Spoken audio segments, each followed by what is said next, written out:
There's a moment in the Golden Age arc where the remaining Hawks reflect on Griffith's broken state and internalise that the ban of a Hawk may be finished for good. Corcus smashes his sword on a rock in anger, and you see the blade of a sword fly off in the next panel.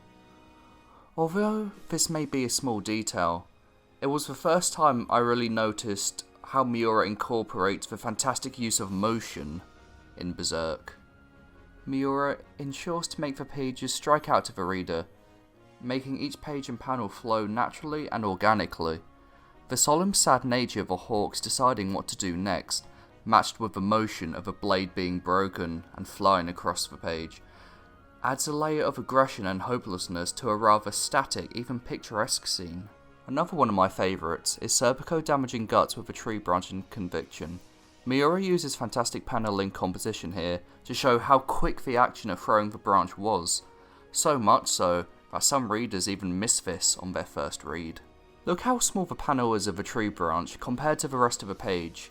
Guts is quickly looming in to capture Farnese, and you see the branch travel through the air, and when the impact of said branch hits Guts' arrow wound, Miura uses rough line work to show the impact this has on Guts and how quickly he goes down as a result from the pain.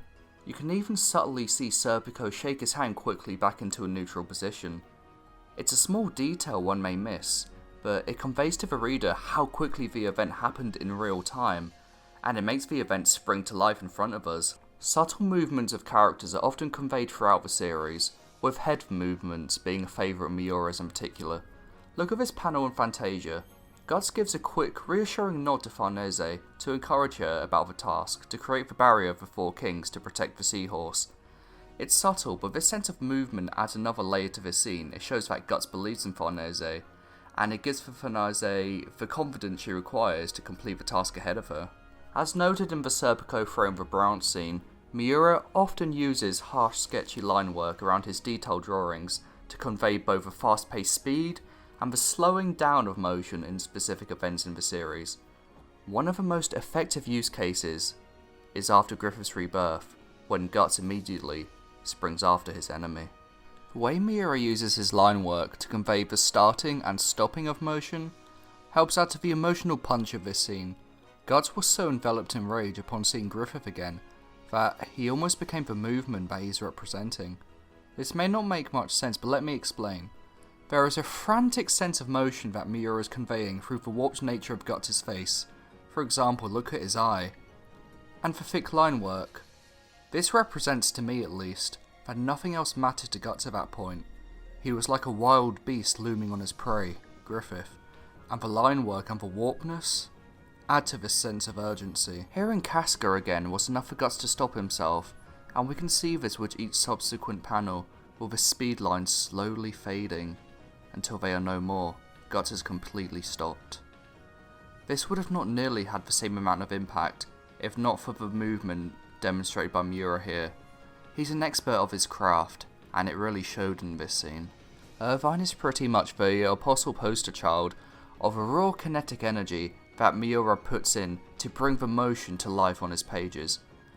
Much like Serpico throwing the branch in Conviction, Miura often conveys the quick and snappy motion of Irvine shooting his arrows through small panels on the pages to signify their speed, and then impact shots of the arrows making their mark. Miura could have simply just shown the effect of the arrows hitting their target, but by showing both the cause of the arrows travelling through the air and then the effect of their making their mark, it creates a small journey for the reader of really feeling like these arrows are whizzing through the air, so when they hit the target, it's even more impactful.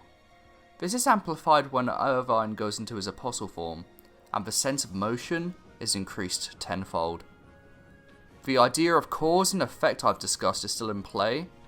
We get the cause panel of the arrow making its mark, but then the effect is different than usual. We are greeted with an extra panel of the arrow from Irvine's fur, creating several tendrils in another small panel shot, which shows that even when the arrow has met its mark, motion is still happening, with the extra effect of these tendrils going out, laying into the Ganishka spawn.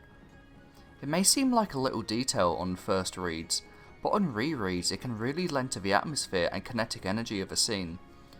For a series which often focuses on picturesque shots and living in the moment, Miura's detail he incorporates in panels to give a sense of kinetic motion should also be commended. The Berserker armor is another element of the series that Miura takes great detail into showing the movement of the scene. The flips and the motion lines from the leaps and attacks that Guts conveys whilst in the armor, it gives us a sense of the movement that he's exhibiting, even if we are just looking at still panels, and that is a testament to Miura's brilliant craft. We as a reader can still feel this movement even if it's just static on a page.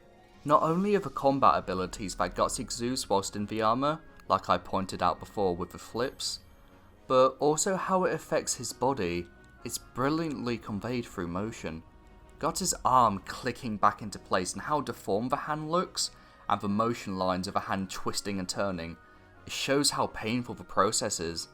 It's almost like the reader can feel the motion itself, which makes us uncomfortable and adds to the danger of the armor.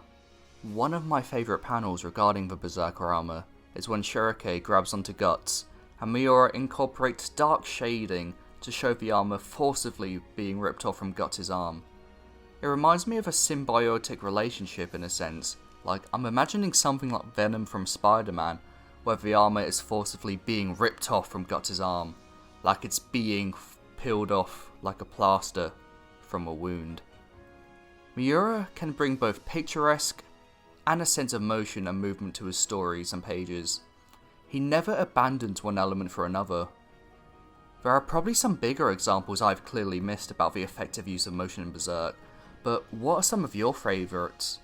Let me know in the comments. Thanks for watching.